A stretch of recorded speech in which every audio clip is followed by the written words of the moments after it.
Dinghy के वार थम नहीं रहे हैं। हमने पंजाब का भी जिक्र किया था, कल आपसे आदाद शुमार भी शेयर किए थे और उस पर भी बात हुई थी। अभी भी अगर हम बात करें तो पंजाब में मौलिक बीमारी से मजीद 5 वफ़ात हुई हैं और लाहौर में डेंगी से 3 अफराद जान की बाजी हार गए। बिल्कुल हमजा, अगर हम बात कर लें खानेवाल की, गुजरांवाला की, तो वहाँ पर भी एक जो है हलाकत रिपोर्ट हुई है और सुबह में 306 नए केसेस रिपोर्ट हुए हैं, जिनमें से 225 का ताल्लुक लाहौर से ही बताया जाता है। अगर खैबर पख्तूनख्वा की बात करें तो वहाँ पर भी डेंगी वायरस के मजीद 110 केसेस सामने आए हैं। हाँ जी, जिसके बाद सूबे भर में डेंगी से मुतासरा मरीजों की तादाद 9713 हो गई है। दूसरी जानिब सूबा सिंध खुसूसन कराची में बात की जाए तो डेंगी की सूरत हाल कहा जा रहा है कि बदस्तूर संगीन है। सरकारी आदादोशुमार के मुताबिक सिर्फ कराची में 15 दिन में डेंगी के केसेस की तादाद 582 तक पहुँच गई है। बिल्कुल, माहिरीन ने सेहत का कहना है कि हुकूमती आदादोशुमार बीमारी के असल बोझ की अक्कासी नहीं कर सकते हैं, क्योंकि डेंगी के ज़्यादातर मरीज जो हैं वो प्राइवेट क्लिनिक्स में जनरल फिजिशियन से इलाज की कोशिश करते हैं और उनके मुताबिक सिंध के अंदरूनी इलाकों में सूरत हाल ज़्यादा संगीन है और जहाँ पर मुनासिब तशख़ीसी सहूलियात जो हैं उनका ही फुकदान है। इस सारी सूरत हाल पर हम बात करेंगे। डॉक्टर फैसल महमूद साहब हमारे साथ मौजूद हैं। अस्सलाम वालेकुम, गुड मॉर्निंग डॉक्टर साहब। सबसे पहले तो ये बताइए, अंडर रिपोर्टिंग वाकई आपको भी लग रहा है कि हो रही है और उस तरह से डेंगू के केसेस का पता नहीं चल रहा, डेटा दुरुस्त तरीके से सामने नहीं आ रहा? वालेकुम सलाम। तो देखिए, ये हर साल होता है। जो डेंगू की जो सर्वेलेंस जो होती है वो बड़े अस्पताल में तो होती है, मगर छोटी जगहों पे नहीं होता। मगर याद रखिए, ये जो नंबर्स हैं, एब्सोल्यूट नंबर यानी कि एग्जैक्टली कितने लोग हैं, उससे ज़्यादा ज़रूरी है कि ये नंबर्स बढ़ रहे हैं या कम हो रहे हैं, पिछले साल के से कंपेयर करते हुए ज़्यादा हैं या कम है। डेंगू की दूसरी चीज़ ये कि याद रखें कि ज़्यादातर लोग जिनको डेंगू होता है उनको कोई अलामत नहीं होते, हल्का बुखार होता है और वो अस्पताल की रुख भी नहीं करते हैं, तो वो लोग भी कभी पकड़े नहीं जाते इन आदाद-ओ-शुमार में। ठीक है। अच्छा डॉक्टर साहब, अगर हम सिंध की बात करें तो वहाँ पर डेंगू के जिस तरह से इस बार केसेस ज़्यादा आ रहे हैं, आप इसकी वजह क्या समझते हैं? क्या वहाँ पर पहले से कोई एहतियाती तदाबीर नहीं अपनाई गई थी जो केसेस अब इतने सामने आ रहे हैं? तो डेंगू में होता ही है, और यह हमने कई सालों से भी देखा है कि डेंगू के एक साल थोड़ा सा बुरा होता है, बहुत ज़्यादा केस आते हैं, और उसको होता ही है कि वो डेंगू का कोई नया वेरिएंट आता है जिस वजह से बिल्कुल कोविड जैसे एक तरह से जिससे बहुत सारे लोग मुतासिर होते हैं, और फिर उसके बाद अगले 2 या 3 साल के लिए नंबर्स खुद ही कम होते हैं और फिर दोबारा बढ़ते हैं, और ये इसका नॉर्मल साइकिल है जो हम कई सालों से देख रहे हैं। ठीक है डॉक्टर साहब, कोई कोताही भी हुई है हमसे? ये कहना मुश्किल है। ऐसी चीज़ नहीं है कि कोई ख़ास चीज़ हमने ज़्यादा की है मच्छरों को कंट्रोल करने के लिए, मगर कोई चीज़ हमने कम भी नहीं की मच्छरों को कंट्रोल करने के लिए। ये ज़रूर है कि बहुत सारे जो आपके नॉर्मल जो पब्लिक जो चीज़ें हैं कंट्रोल की, वो इस साल या पिछले साल कोविड के नाम हो गई। तो हमारा रुख जो जिस तरफ हम देख रहे थे वो ज़्यादा कोविड की तरफ देख रहे थे, दूसरी बीमारियाँ बढ़ी हैं।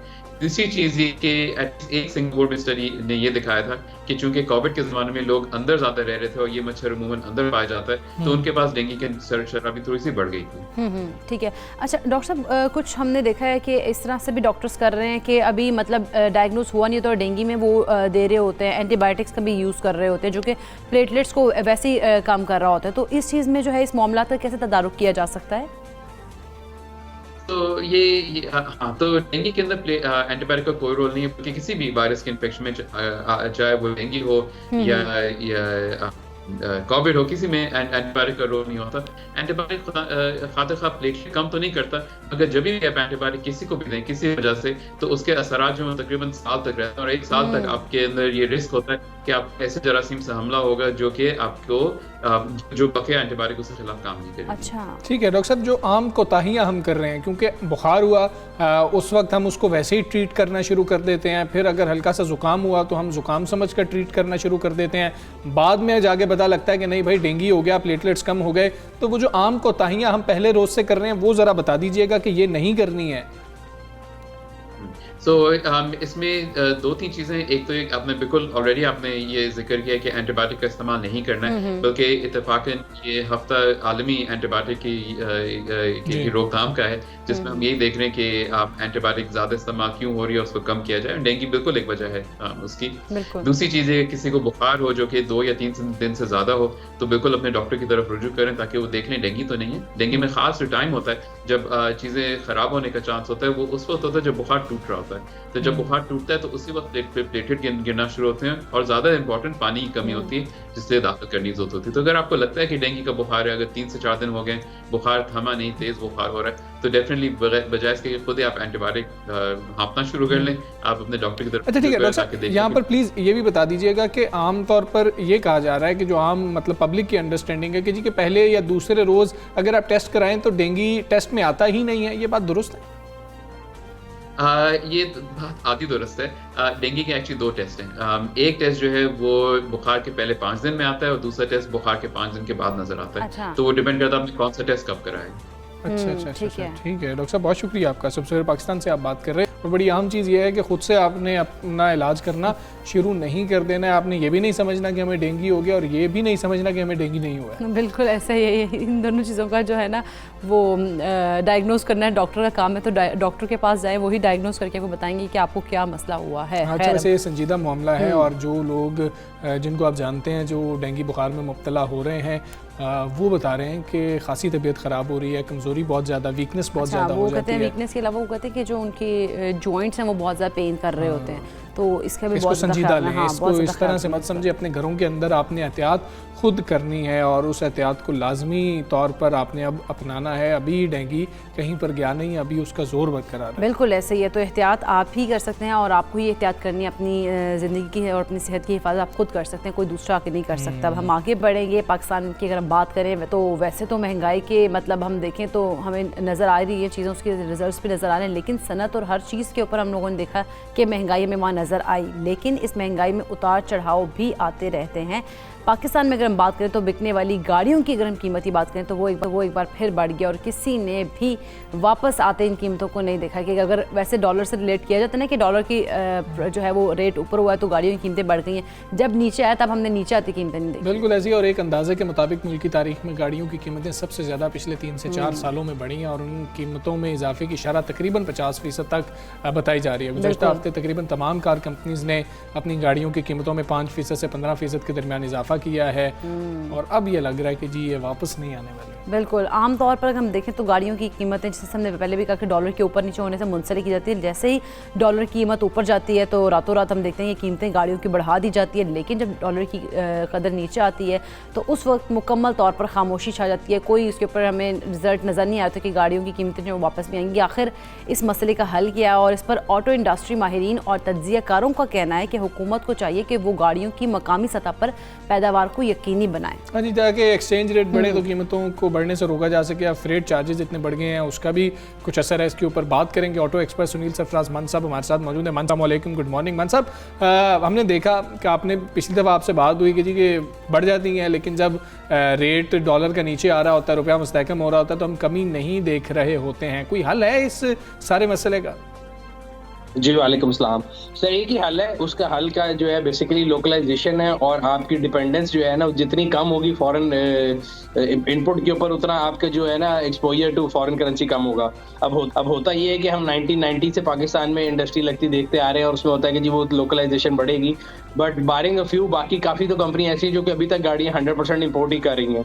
तो जो ऑटो पॉलिसी आई थी जिसका मकसद भी ये था कि कंपनियों को लोकलाइजेशन में मजबूर किया जाए, मेरा ख्याल है उसको जो लेटर ऑफ स्पिरिट में अगर फॉलो किया जाए और कंपनीज के साथ ये मेक श्योर किया जाए कि जब वो गाड़ी बुक कर रहे हैं तभी कंज्यूमर को बताने के उनके ऊपर लाइबिलिटी हो कि भाई इस गाड़ी का इतना % लोकल है और इतना % इम्पोर्टेड है, ताकि मैं और आप जब गाड़ी बुक करा रहे हैं तो हमें पता हो कि अगर भी डॉलर एक्सचेंज रेट बढ़ता है तो हमारा एक्सपोजर या रिस्क टू एक्सपोजर कितना ज्यादा है। अभी जो है अगर आप आलू के चिप्स लेने जाएं तो उसके अंदर इंग्रेडिएंट पूरे लिखे होंगे, आप पानी की बोतल लेने जाएं उसके अंदर लिखा होगा कौन कौन सी चीज शामिल है, बट गाड़ियां जो है उसमें नोबडी इज टेलिंग यू कि भाई आप जो गाड़ी, वैसे भी अगर मैं एक मुब्बे वतन पाकिस्तानी और मैं कहता हूं यार मैंने वो गाड़ी लेनी है जो ज्यादा पाकिस्तान में बनी है जिसकी लोकलाइजेशन ज्यादा है एज अपोज टू जो गाड़ी इंपोर्ट हो रही है, तो ये कंज्यूमर का राइट है कि वो जाने। तो मेरे ख्याल से जितनी लोकलाइजेशन ज्यादा करेंगे उतना आपका जो रिस्क है वो कम होगा। बिल्कुल ऐसा ही है, लेकिन मनसब अगर हम देखें तो हम कई दहाइयों से हम देख रहे हैं कि ऑटो इंडस्ट्री जो वो लोकलाइजेशन की तरफ आ रही है, इसकी क्या वजह है? क्यों हम नाकामी का सामना करना पड़े? और अगर हम लोकलाइजेशन की तरफ आ जाते हैं तो फिर हमें कितनी आसानी होगी, कीमतों में कितनी कमी हम देख सकेंगे? मेरे ख्याल से इसलिए नहीं आ सके, यहाँ से दुनिया से कंपनियां आ रही हैं, उधर से एक ट्रांसफर प्राइसिंग का एक फॉर्मूला चलता है। लेट्स से मैं एक कंपनी बनाता हूँ, दुबई में मेरी कंपनी है या जापान में कंपनी है मेरी, और मैं पाकिस्तान में गाड़ियां बेच रहा हूँ। तो मैं लोकलाइजेशन तब तक करूंगा जब तक मेरे अपने इंटरेस्ट में होगा। जब मेरे इंटरेस्ट में होगा कि मेरे अपने मुल्क में वो पार्ट बन रहा है, मैं वो पाकिस्तान में क्यों बनूं। सो ये तो पाकिस्तान का काम है और हमारी अथॉरिटीज का काम है कि हमारी जो गवर्नमेंट है, हमारी मिनिस्ट्री ऑफ इंडस्ट्री है, वो इस बात को मेक श्योर करे कि भाई टेक्नोलॉजी ट्रांसफर भी हो। 30 साल हो गए पाकिस्तान के अंदर इंजन गियर नहीं बनता, खाली गाड़ी के प्लास्टिक पार्ट क्यों बनते हैं। We have to transfer industry लगाने का तो मकसद ही है। सो ये बात कंपनीज के ऊपर जो है ना, जो कहते हैं रेगुलेटर का रूल वो आएगा कि वो चेक करें कि भाई वाकई इनकी जो इंपोर्ट हो रही है सीकेडी किट वो कितने वैल्यू की हो रही है, और एक कैप लगा दें कि भी इससे ज्यादा का सामान आप इंपोर्ट नहीं कर सकते, आपको लोकलाइज करना है। और पाकिस्तान के अंदर बहुत अच्छे अच्छे वेंडर मौजूद है, पूरी एक इंडस्ट्री मौजूद है, तो जितनी बेहतर होगी उतना ज्यादा अच्छा। ठीक है मान साहब, ये भी बताइएगा कि ऑटो पॉलिसी की बड़ी तारीफ हो रही थी, क्या उस पर अमल दरामद हो रहा है? अभी तक तो हो रहा है, देखें लेटर एंड स्पिरिट, क्योंकि उसके अंदर जो चीजें कही गई थी कि 5 साल के अंदर अंदर आपको लोकलाइज करना है तो वो अभी 2021 में उसकी लास्ट कट ऑफ डेट थी। अब से अगले 5 साल की समझ लें क्लॉक टिक कर रही है, और जो भी कंपनी लोकलाइज नहीं करेगी उसकी गाड़ी फिजिबल नहीं रहेगी, जो लोकलाइज कर लेगी वो फिजिबिलिटी आ जाएगी। एग्जांपल मैं आपको देता हूँ, अगर आज से 2 साल पहले एक गाड़ी है कोरियन किया, उन्होंने जो स्पोर्टेज मंगाई थी, अगर उसकी सीके टिकट $20,000 पे आ रही थी, तो आज अगर आप डेटा चेक करें वो $16,000 पे आ गई है। इसका मतलब है $4,000 वर्थ ऑफ पार्ट्स उन्होंने लोकलाइज कर ली। इसी तरह सबको आहिस्ता आहिस्ता बढ़ना पड़ेगा, और अगर वो जो नहीं करेगा लॉन्ग टर्म में वो कंपटीशन से बाहर हो जाएगा। ठीक है, ये भी बताइएगा, इलेक्ट्रिक गाड़ियों का बहुत ज़्यादा शोर है, गवर्नमेंट भी चाहती है कि इलेक्ट्रिक गाड़ियाँ चलाई जाएं। अभी पाकिस्तान के अंदर इलेक्ट्रिक गाड़ियाँ मंगवा के लोग चला सकते हैं या अभी कोई फ़ायदा नहीं है? कितना टाइम लग जाएगा हमें इलेक्ट्रिक गाड़ियों की तरफ आते हुए? सर गवर्नमेंट का शोर खाली सोशल मीडिया के ऊपर है, प्रैक्टिकल कुछ नहीं है। अगर आप प्रैक्टिकली देखेंगे तो आपके लाहौर, कराची, इस्लामाबाद तीनों बड़े शहरों में सिर्फ एक एक चार्जर है, जो कि शेम है एक, और आपके किसी हाईवे के ऊपर कोई इलेक्ट्रिसिटी चार्जर मौजूद नहीं है। ये गवर्नमेंट का काम होना चाहिए कि वो मतलब ये देखे ना, एक मार्केट के अंदर सप्लाई और डिमांड दोनों साइड होती हैं, तो कस्टमर अगर गाड़ी ले लेगा तो उसको चार्ज कहाँ से करेगा, पहली बात। दूसरी बात, पूरे मुल्क में अभी तक ये नहीं डिसाइड हो चुका कि पंजाब में रजिस्ट्रेशन कितने की होनी है, उसकी सेंटर में कितने की होनी है, सिंध में कितने की होनी है। तो there are lot of policy loophole, जो कि अभी तक जो है ना, आप रेड टेपिज्म की कह लें, ब्यूरोक्रेसी की वजह से कह लें, बट वो एक नारों में तो जरूर है कि हम इलेक्ट्रिक पॉलिसी के ऊपर है। दूसरी तौर पे अगर हम अपने इर्द गिर्द पोल्यूशन देखें तो हमारे यहाँ तो गो ग्रीन का नारा है वैसे भी झूठ है, बिकॉज हम बिजली जो है फर्नेस ऑयल से बनाते हैं, फिर उससे गाड़ी को चार्ज करेंगे और हम पोल्यूशन कम कर रहे हैं। तो I think there are certain things which government and policy makers have to think practically. और यस, दुनिया में हकीकत है इलेक्ट्रिक गाड़ियां, बट पाकिस्तान में जिस तरीके से हम इसको लेकर आ रहे हैं वो बड़ा एक हैपहैज़र्ड से तरीका। ठीक है, ठीक है। मान साहब ये भी बता दीजिएगा, हम आदमी गाड़ी लेना चाहता है, अब इतनी गाड़ियां महंगी हो गई हैं, फिर वो सोचता है कि अच्छा हम बाहर से खुद क्यों ना इंपोर्ट कर लें। अभी इंपोर्ट कर सकते हैं या उसके ऊपर भी कुछ पाबंदियां लगी हैं? पीछे बात हो रही थी बैंक से, तो आप शायद नहीं ले सकते हैं, ये ज़रा बता दीजिएगा। सर वो जो पॉलिसी है इंपोर्ट की, वो हमेशा से इस तरह ही है, वो एक्सपर्ट्स के लिए। मैं और आप इंपोर्ट नहीं कर सकते गाड़ी, commercial import of use car is not allowed.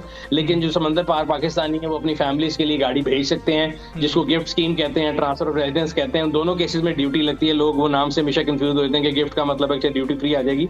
So that's the only way you can. So गाड़ी मैं इंपोर्ट नहीं कर सकता, आप नहीं कर सकते, एक्सपर्ट कर सकते हैं अपनी फैमिली को गिफ्ट करके, मगर उसके ऊपर ड्यूटी लागू होगी। उसके जो पॉलिसी थी उसको पहले लोग मिसयूज करते थे, लोगों का पासपोर्ट खरीद लेते थे, उसके जो लूप होल्स है उसको बंद करके उस पॉलिसी को जरा टाइट कर दिया गया, तो गाड़ी इंपोर्ट करना हर बंदे के लिए इजी नहीं रहा। तो ये वजह है कि आपको इंपोर्टेड गाड़ी नजर नहीं आती, और उसकी रीजन भी ये है कि लोकल गाड़ियां जो बन रही हैं अगर इंपोर्टेड आएंगी तो वो कौन खरीदेगा। और दूसरी बात जो थी उसको करने के लिए स्टेट बैंक ने जो पॉलिसी दी थी उसमें यह था कि इंपोर्टेड गाड़ी जो है वो फाइनेंस ही नहीं हो सकती। बिल्कुल ठीक है, बैंक फाइनेंस नहीं करेंगे। बहुत शुक्रिया आपका सुनील सरफराज मान साहब, सुबह सवेरे पाकिस्तान बात कर रहे थे। लोकलाइजेशन बहुत ज़्यादा ज़रूरी है इस इंडस्ट्री की, यहाँ पर गाड़ियाँ बन रही हों, यहाँ पर पार्ट्स बन रहे हों, ताकि इतना ज़्यादा प्रेशर पब्लिक के ऊपर ना आ रहा हो कि अचानक से जी पता लगा जी इतनी कीमतें बढ़ गई हैं और डॉलर रेट की वजह से। हम सैम ममालिक में देखें तो वहाँ पर गाड़ियाँ एग्जैक्टली इतनी सस्ती हैं कि हम मतलब सुन के हैरान हो जाते हैं कि इतनी ज़्यादा सस्ती है वहाँ पर गाड़ी, तो वहाँ पर इसीलिए सस्ती है क्योंकि लोकलाइजेशन पाकिस्तानी रुपयों में निकाल के देख लीजिए। अब ये भी बहस आती है कि फिर भी वो बहुत सस्ती भी हैं और बहुत बेहतर भी हैं, वो गाड़ियाँ बहुत अच्छी हैं। तो हमें भी इस इंडस्ट्री के अंदर खैर जो पॉलिसी आई है 2026 तक देखते हैं कि कितनी बेहतरी आएगी इसके अंदर, और हर बंदा कम से कम ख्वाब देखता है अपने गाड़ी और अपने घर का, अल्लाह करे कि वो पूरा हो सके। कि उसके लिए आसानियाँ पैदा करनी होंगी, उसके लिए इंडस्ट्री यहाँ पर लगनी बहुत ज़्यादा ज़रूरी है, लोकलाइजेशन होना बहुत ज़्यादा ज़रूरी है। हम एक ब्रेक लेते हैं जी, ब्रेक के बाद वापस आते हैं। Stay with us.